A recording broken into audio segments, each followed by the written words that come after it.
খবর শুনছেন আজকের সংবাদ ইউটিউব চ্যানেল থেকে।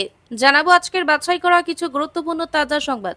খবরের শুরুতেই দেখে নেব আজকের সংবাদ শিরোনাম। মর্মান্তিক দুর্ঘটনা তামিলনাড়ুতে, ট্রেনের সঙ্গে ধাক্কা স্কুল বাসের, মৃত্যু কমপক্ষে 33, আহত বহু। দেশে ফিরে মামলা লড়ব, মত বদলি ঘোষণা হাসিনার, শুনানিতে তাকে নির্দোষ বললেন সরকারি আইনজীবী। 17 জেলা কাঁপাবে ভারী বৃষ্টিতে, জারি হলো হলুদ সতর্কতা, রইল আবহাওয়া আপডেট। অনুব্রতের ফোন কাণ্ডে তদন্তে নাক গলানো হচ্ছে, জাতীয় মহিলা কমিশনের বিরুদ্ধে হাইকোর্টে বীরভূম পুলিশ সুপার। বছর গলেই 26-এর ভোট, বাংলার বাসিন্দাকে এনআরসি নোটিশে ফুসছেন মমতা, দিলেন নয়া হুঙ্কার। নবাগত ছাত্রীকে দিয়ে মাথা টেপাচ্ছেন 44-এর ছাত্র নেতা, ভাইরাল সোনারপুর কলেজের দাদার কীর্তি। 21শে জুলাই শুভেন্দুর ডাকে উত্তরকন্যা অভিযানে না পুলিশের, আদালতের দ্বারস্থ বিজেপি। বড় খবর, 46,000 কিউসেক জল ছাড়ল ডিভিসি, কোন কোন জেলায় বন্যার আশঙ্কা জানুন। বিহারে বিশেষ ভোটার তালিকা পুনর্বিবেচনা, 10ই জুলাই সুপ্রিম কোর্টের শুনানি, 9টি দল চ্যালেঞ্জ করেছে। বিস্তারিত খবর শোনানোর পূর্বেই আপনাদের কাছে করব একটি ছোট্ট অনুরোধ, আমাদের চ্যানেলে নতুন হয়ে থাকলে চ্যানেলটি সাবস্ক্রাইব করবেন। আসছে বিস্তারিত খবরে। সাত সকালে ভয়াবহ ট্রেন দুর্ঘটনায় তামিলনাড়ু কুড্ডালের জেলায় মঙ্গলবার ভোরবেলা রেল লাইন পার হওয়ার সময় একটি স্কুল বাসের সজোরে ধাক্কা মারে একটি ট্রেন। দুর্ঘটনাস্থলে মৃত্যু হয় 2 স্কুল পড়ুয়ার, আশঙ্কাজনক অবস্থায় হাসপাতালে ভর্তি করা হয়েছে বাকি আহতদের। মৃতের সংখ্যা আরও বাড়তে পারে বলে পুলিশের স্থানীয় প্রশাসনের তরফে আশঙ্কা করা হচ্ছে। প্রাথমিক তদন্তে জানা গিয়েছে, এদিন সকাল 7:30 নাগাদ শ্রেমাঙ্গুপ্পামের কাছে একটি অরক্ষিত লেভেল ক্রসিং পার হচ্ছিল একটি স্কুল বাস। বাসটিতে তখন 5 জন পড়ুয়া ছিলেন। সেই সময় একটি দ্রুতগামী ট্রেন এসে বাসটিকে সজোরে ধাক্কা মারে। প্রচণ্ড ধাক্কায় প্রায় 50 মিটার দূরে ছিটকে পড়ে বাসটি। দুর্ঘটনার তীব্রতায় বাসটি চূর্ণ বিচূর্ণ হয়ে যায়। প্রত্যক্ষদর্শীদের দাবি, লেভেল ক্রসিংয়ের প্রহরী দায়িত্বে ছিলেন না, ঘুমিয়েছিলেন বলেই এই দুর্ঘটনা ঘটে। দুর্ঘটনার পরেই স্থানীয় বাসিন্দারা ছুটে এসে উদ্ধার কাজে হাত লাগান। পরে রেল পুলিশ ও জেলা পুলিশের বিশাল বাহিনী ঘটনাস্থলে পৌঁছায় এবং আহতদের দ্রুত স্থানীয় হাসপাতালে পাঠানো হয়। সেখানে মৃত্যু হয় 2 পড়ুয়ার, আহত বাকি 3 জন এবং বাস চালকের অবস্থা অত্যন্ত সংকটজনক বলে জানা গিয়েছে। দুপক্ষই সওয়াল করলেন সরকার তথা রাষ্ট্র নিয়োজিত আইনজীবীরা। এক পক্ষ শেখ হাসিনাকে মানবতা বিরোধী অপরাধের জন্য দোষী সাব্যস্ত করতে জোরদার সওয়াল করেন এই পক্ষের আইনজীবী চিফ প্রসিকিউটর তাজুল ইসলাম। অন্যদিকে শেখ হাসিনা নির্দোষ বলে দাবি করে আইনজীবী আমিন হোসেন। ঘটনাচক্রে তিনিও সরকার নিয়োজিত আইনজীবী। ঢাকার আন্তর্জাতিক অপরাধ ট্রাইব্যুনাল শেখ হাসিনার মামলায় এভাবে সরকার নিয়োজিত আইনজীবীদের বিপরীত ভূমিকায় দেখা যায়। ঘটনাচক্রে সোমবার রাতে এক ভার্চুয়াল ভাষণে শেখ হাসিনা ঘোষণা করেন, দেশে ফিরে আদালতের মুখোমুখি হব, মামলার মোকাবিলা করব, দেখব কত ধানে কত চাল। হাসিনার এই অবস্থান নতুন। এতদিন তিনি ও তার দল আওয়ামী লীগ গণ অভ্যুত্থানের সঙ্গে সম্পর্কিত মামলাগুলির বিচার বয়কটের কথা বলে আসছিলেন। আন্তর্জাতিক অপরাধ ট্রাইব্যুনাল হাসিনার বিচারকে অবৈধ বলে আওয়ামী লীগ দাবি করে আসছিল। সোমবার রাতের ভাষণে হাসিনা ফের ট্রাইব্যুনালে তার বিচার নিয়ে প্রশ্ন তোলেন। আদালত অবমাননার এক মামলায় ওই ট্রাইব্যুনাল হাসিনাকে 6 মাস কারাবাসের সাজা ঘোষণা করেছে। আওয়ামী লীগ নেত্রী রায় নিয়ে প্রশ্ন তুলেও অবস্থান বদলে ঘোষণা করেন, দেশে ফিরে মামলার মোকাবিলা করব। গাঙ্গেয় পশ্চিমবঙ্গে নিম্নচাপের জেরে সোমবার থেকে ঝড় বৃষ্টি চলছে। মঙ্গলবার দক্ষিণবঙ্গের সব জেলাতেই বজ্রবিদ্যুৎ সহ বৃষ্টির পূর্বাভাস, কোথাও কোথাও ঝোড়ো হাওয়ারও সম্ভাবনা। বুধবার থেকে কিছুটা কমলেও শনিবার থেকে ফের বাড়বে বৃষ্টি।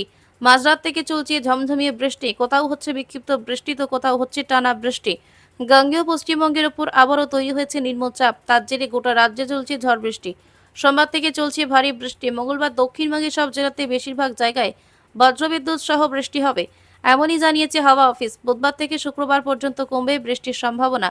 এই কদিন নেই ভারী বৃষ্টির সম্ভাবনা, বিক্ষিপ্তভাবে বজ্রবিদ্যুৎ সহ হালকা থেকে মাঝারি বৃষ্টি হবে 2-1 জেলাতে।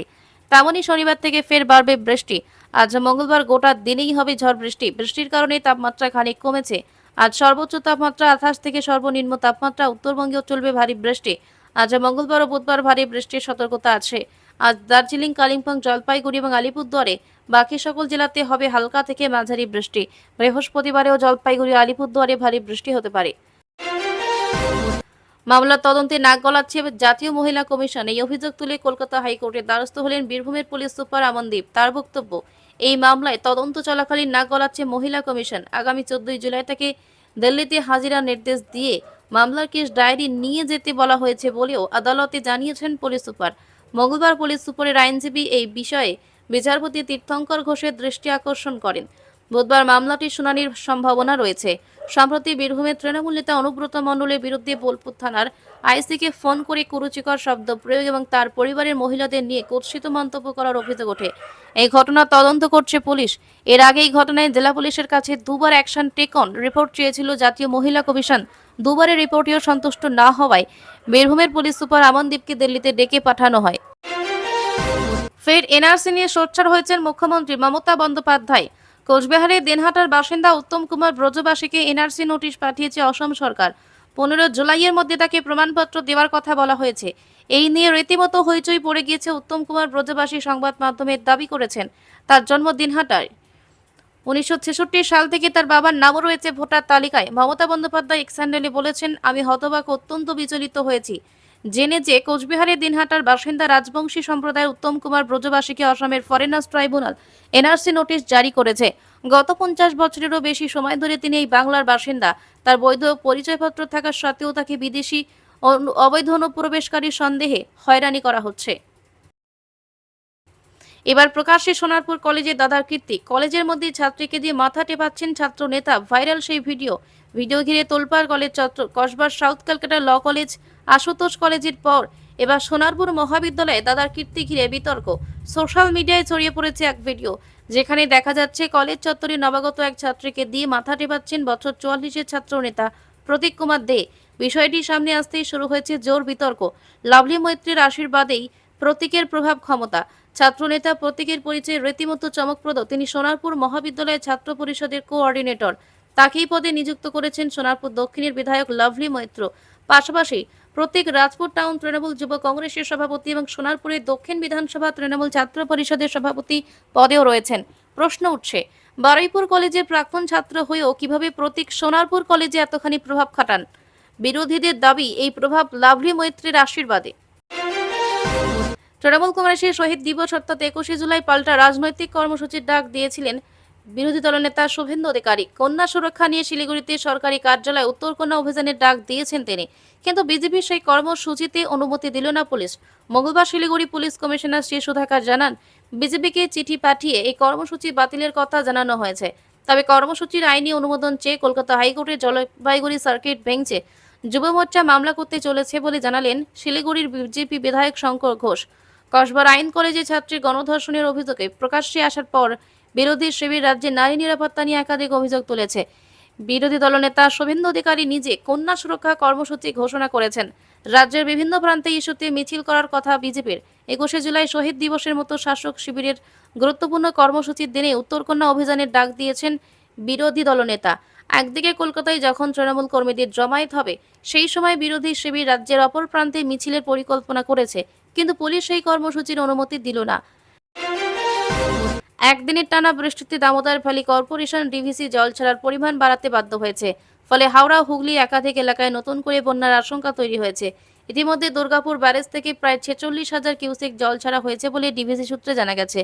পাশাপাশি মাইথন ও পাঞ্চেত থেকে 40,000 কিউসেক জল ছাড়া হয়েছে, যার ফলে দক্ষিণবঙ্গের নিচু এলাকা ও নদী তীরবর্তী অঞ্চলে প্লাবনের সম্ভাবনা জোরদার হয়েছে। আলিপুর আবহাওয়া দফতরের পূর্বাভাস অনুযায়ী নিম্নচাপ এবং মৌসুমী অক্ষরেখার যুগলবন্দিতে আরও কয়েকদিন দক্ষিণবঙ্গে বৃষ্টি চলবে। মঙ্গলবার রাত থেকে বৃষ্টির দাপটে গোটা দক্ষিণবঙ্গ ভিজছে। দুর্গাপুর ও তার আশেপাশে মেঘভাঙা বৃষ্টির কারণে ব্যারেজে জলস্তর বেড়ে যাওয়ায় অতিরিক্ত 6,000 কিউসেক জল ছাড়তে শুরু করেছে ডিভিসি। হাওড়া ও হুগলি জেলার এর আগেও ডিভিসির জল ছাড়ার ফলে বহু এলাকা জলে ডুবে গিয়েছিল, বহু ঘরবাড়ি ফসল নষ্ট হয়েছিল। এবারও সেই একই চিত্রের আশঙ্কা করছেন বাসিন্দারা। ইতিমধ্যেই রাজ্য প্রশাসনের পক্ষ থেকে জেলা স্তরে নজরদারি বাড়ানো হয়েছে। দুর্যোগ মোকাবিলায় প্রস্তুত রাখা হয়েছে বিপর্যয় মোকাবিলা বাহিনী। ডিভিসির অতিরিক্ত জলছাড়া এবং টানা বৃষ্টির ফলে সামনের দিনগুলোতে পরিস্থিতি কতটা ভয়াবহ হতে পারে তা নিয়ে উদ্বেগ রাজ্য প্রশাসনও। জেলা প্রশাসনকে সতর্ক থাকতে নির্দেশ দেওয়া হয়েছে, যাতে প্রয়োজন হলে তড়িঘড়ি উদ্ধার ও ত্রাণ কাজ চালানো যায়। সুপ্রিম কোর্ট সোমবার জানিয়েছে যে তারা নির্বাচন কমিশন কর্তৃক বিহারে পরিচালিত ভোটার তালিকার বিশেষ নিবিড় পুনর্বিবেচনাকে চ্যালেঞ্জ করে আবেদনগুলির ওপর 10 জুলাই শুনানি করবে। আবেদনগুলোতে এসআইআর স্থগিত করার এবং রাজ্যে বিদ্যমান ভোটার তালিকার ভিত্তিতে নির্বাচন পরিচালনা করার দাবি জানানো হয়েছে। বিচারপতি সুধাংশু ধুলিয়া এবং বিচারপতি জয়মাল্য বাগচির সমন্বয়ে গঠিত বেঞ্চ আবেদনকারীদের নির্বাচন কমিশনকে আবেদনের একটি অনুলিপি সরবরাহ করতে বলেছে। আমরা বৃহস্পতিবার এই বিষয়ে বিস্তারিত শুনানি করব। এর আগে আবেদনকারীদের পক্ষে কপিল সিব্বাল, অভিষেক মনু সিংভি এবং অন্যান্য সিনিয়র আইনজীবীরা মামলাটি দ্রুত শুনানির জন্য অনুরোধ করেছিলেন। সিনিয়র আইনজীবীরা বেঞ্চকে বলেছেন যে বিধানসভা নির্বাচনের ঠিক আগে কমিশন কর্তৃক বিহারে পরিচালিত ভোটার তালিকার বিশেষ নিবিড় পুনর্বিবেচনা অবিলম্বে বন্ধ করা প্রয়োজন, কারণ এতে রাজ্যের লক্ষ লক্ষ মানুষ তাদের ভোটাধিকার থেকে বঞ্চিত হতে পারে। মোট 9টি দল এই পুনর্বিবেচনাকে চ্যালেঞ্জ করেছে।